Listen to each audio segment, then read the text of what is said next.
Hello दोस्तों, welcome back to the channel. और Java mastery course का लेक्चर नंबर 2 आज लेकर आ गया हूँ। तो चलिए स्टार्ट करते हैं वीडियो को। और आज हम लेकर आए हैं जावा मास्टरी कोर्स का लेक्चर नंबर 2। लेक्चर नंबर 2 में हम क्या सीखेंगे वो आज आपसे बताते हैं। हम सीखने वाले हैं वेरिएबल्स के बारे में, वेरिएबल्स इन जावा। अब वेरिएबल्स क्या होते हैं इन जावा में, पहले एक सिंपल सी टर्म में आपको समझाता हूँ। वेरिएबल्स होते हैं स्टोरेज कंटेनर्स। जैसे कि आपके पास एक बॉक्स है, उसके अंदर आपको स्टोर करते हैं, तो वो एक वेरिएबल की तरह हम उसको कह सकते हैं, उस बॉक्स को। अब यहाँ पर वेरिएबल्स, जैसे हम एक बॉक्स है उसमें हम हर चीज़ तो स्टोर नहीं कर सकते ना। कोई उसका बॉक्स का जितना साइज़ होगा उसकी कैपेसिटी के हिसाब से हम उसके अंदर मटेरियल को स्टोर कर सकते हैं। अब अगर आप बॉक्स के अंदर वाटर को स्टोर नहीं कर सकते ना, कार्डबोर्ड के अंदर आप वाटर के स्टोर नहीं कर सकते, तो सभी डेटा का अलग अलग टाइप्स होते हैं। आप जो वैल्यूज़ एंटर करते हैं उनके अलग अलग टाइप्स होते हैं, तो उनको टाइप्स को पहले आपको लैंग्वेज को बताना पड़ता है कि आप इस टाइप का डेटा आप एंटर करने वाले हैं। तो इसलिए आपको डेटा टाइप्स से इंट्रोड्यूस करवाता हूँ। तो यहाँ पर डेटा टाइप्स भी होते हैं, जो जावा में डेटा टाइप्स यूज़ होते हैं वो होते हैं इंटीजर, डबल, स्ट्रिंग। अब ये सब क्या होते हैं मैं आपको एक्सप्लेन करूँगा इस वीडियो में टिल द एंड तक। तो अभी हमने जाना कि वेरिएबल्स क्या होते हैं। वेरिएबल्स के हम अंदर डेटा को स्टोर करते हैं, वैल्यूज़ को स्टोर करते हैं। अब जैसे मैंने एग्जांपल्स दिए हुए हैं, एरिया, एज, हाइट, ये सब वेरिएबल्स हैं, इनके अंदर हम डेटा को स्टोर कर सकते हैं। ओके, तो पहले आपको वेरिएबल्स के जो टाइप्स होते हैं उनको बता देता हूँ। जो इंटीजर है उसको हम इंट से डिनोट करते हैं, INT। जब प्रोग्रामिंग लैंग्वेज जावा में हम लिखेंगे तो INT लिखेंगे, इंटीजर पूरा नहीं लिखेंगे। इंटीजर के अंदर पूरा होल नंबर आ जाता है, जैसे कि हमने एग्जांपल लिया 123, या फिर नेगेटिव नंबर भी आ सकता है -456। तो positive and negative numbers are included in the integer part. But अब बात करते हैं डबल के ऊपर। अब डबल आपने पहले नहीं सुना होगा, तो मैं प्रोग्रामिंग की लैंग्वेज में बताता हूँ आपको डबल क्यों यूज़ होता है। डबल एक फ्लोटिंग पॉइंट की तरह नंबर को यूज़ करते हैं, मतलब जो फ्लोटिंग नंबर्स होते हैं या फिर रियल नंबर्स होते हैं जिनके अंदर डेसिमल पॉइंट्स होते हैं, उनको अगर हमको डिनोट करना है तो उनके लिए हम डबल का यूज़ करते हैं। अब आपने मैथ्स में साइंटिफिक नोटेशंस भी पढ़ी हुई हैं, तो एग्जांपल में बता देता हूँ। पाई की वैल्यू होती थी 3.14, वो हम इसमें डिनोट कर सकते हैं डबल डेटा टाइप को यूज़ करके, उसको हम यूज़ कर सकते हैं। अगर आपको माइनस नेगेटिव की पॉइंट वैल्यूज़ रखनी है तो भी इसमें यूज़ कर सकते हैं डबल को। तो एक तरीके से इंटीजर और डबल में आपको डिफरेंस पता लग गया होगा। इंटीजर होता है पॉजिटिव और नेगेटिव वैल्यूज़ के लिए, और डबल होता है आपका पॉइंट वाली वैल्यूज़ के लिए। बात करते हैं थर्ड डेटा टाइप की, जो होता है स्ट्रिंग। अब स्ट्रिंग का मतलब है, जैसे कि आप इंग्लिश में वर्ड्स लिखते हैं, हेलो, गुड मॉर्निंग, टेक्स्ट कुछ भी आप लिखने वाले हैं कैरेक्टर से यूज़ करके, तो उस टेक्स्ट को लिखने के लिए आप इंटीजर नहीं यूज़ करेंगे, डबल नहीं यूज़ करेंगे, आप यूज़ करेंगे स्ट्रिंग को। तो स्ट्रिंग आप लिखेंगे स्ट्रिंग, उसके बाद अपने वेरिएबल का नाम, और उसके बाद अपनी स्ट्रिंग जो आप वेरिएबल के अंदर वैल्यूज़ डालना चाहते हैं वो लिख सकते हैं। तो ये यहाँ तक हमने 3 डेटा टाइप्स पढ़ लिए हैं। आगे बढ़ते हैं। पहले आपको एक एग्जाम्पल से समझाता हूँ।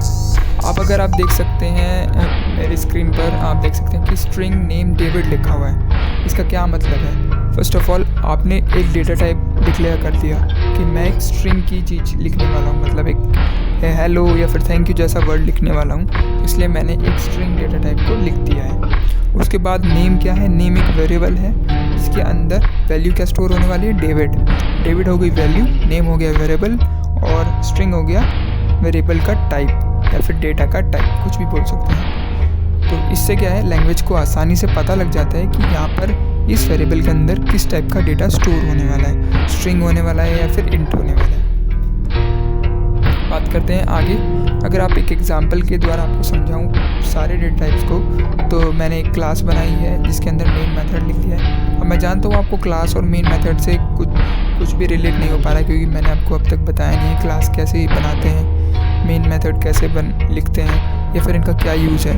मतलब बताया तो है कि कैसे बनाते हैं, पर इनका यूज़ नहीं पता है आपको, मैं जानता हूँ। तो आप बेसिक समझते रहिए, बाद में आपको प्रैक्टिकल भी समझाएंगे। तो मैंने लिखा हुआ है, पहले नीचे से स्टार्ट करते हैं, थर्ड लाइन से। स्ट्रिंग लिखा है, मतलब कि एक नाम आने वाला है, नेम डेविड, जो हमने अभी यूज़ किया।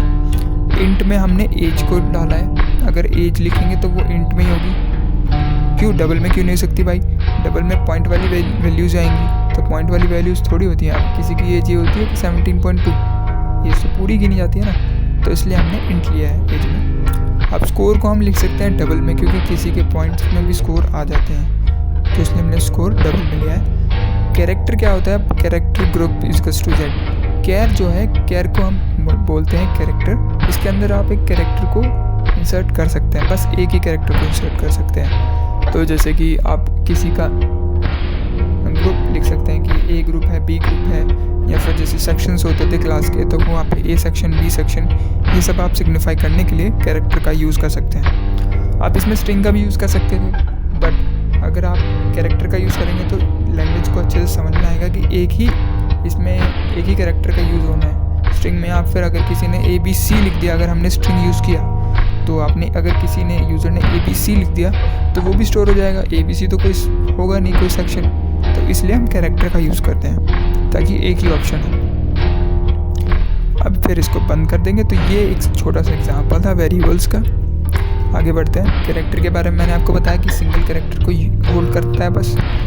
अब एक और टाइप होती है, वो होती है बूलियन। बूलियन टाइप आपने इंग्लिश में पहले पढ़ी थी काफ़ी, और मैथ्स में पढ़ी होगी, ट्रू और फॉल्स।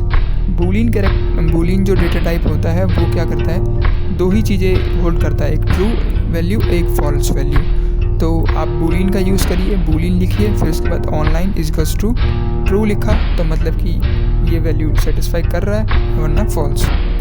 तो अभी हमने सिंपल सा एक डेटा टाइप, उसके बाद वेरिएबल, उसके बाद उसकी वैल्यू लिख दी है। ओके, अब नीचे आपको येलो बॉक्स दिख जाएगा, उसमें आप देखिए क्या लिखा हुआ है। एक नोट पॉइंट है, पर काफ़ी अच्छा पॉइंट है। आपको अगर बार बार नहीं लिखना है तो ये वाला यूज़ कर सकते हैं आप, कि अगर आपने 2-3 वैल्यूज़ को आपको दिखाना है, 2-3 वेरिएबल्स की वैल्यू देनी है, तो आप इंट a इक्वल्स टू 42 लिखिए, फिर कॉमा लगाकर b इक्वल्स टू 11 लिखिए, तो वो बार बार आपको इंट लिखने की ज़रूरत नहीं पड़ेगी। तो यही था। अभी मैंने इस वीडियो में आपको डेटा टाइप्स और वेरिएबल्स के बारे में बता दिया। बेसिक जो यूज़फुल होते हैं वो मैंने आपको समझा दिए हैं। अब एंड करते हैं इस वीडियो को विद अ क्वेश्चन। मैंने एक क्वेश्चन आपको प्रैक्टिस क्वेश्चन दे दिया है, इसमें आपको क्या बताना है, ये पूरा क्वेश्चन है, इसका आंसर कमेंट में लिख के बताना मुझको। यहाँ पर आपको बताना है कि नेम का क्या डेटा टाइप लूँ, एज का क्या डेटा टाइप लूँ, हाइट का क्या डेटा टाइप हमें लेना चाहिए, क्योंकि वैल्यूज़ के हिसाब से आपको डेटा टाइप लेना है। तो इसका मुझे आप आंसर कमेंट पे बताइए। मिलता हूँ आपको फिर अगले लेक्चर में। Thanks for watching. और भी वीडियोज़ आ रही हैं तो उनके लिए सब्सक्राइब करके बेल आइकन को प्रेस कर दें, ठीक है, और लाइक ज़रूर कर दें वीडियो को, ताकि हमको भी अच्छी मोटिवेशन मिलती रहे। Thank you.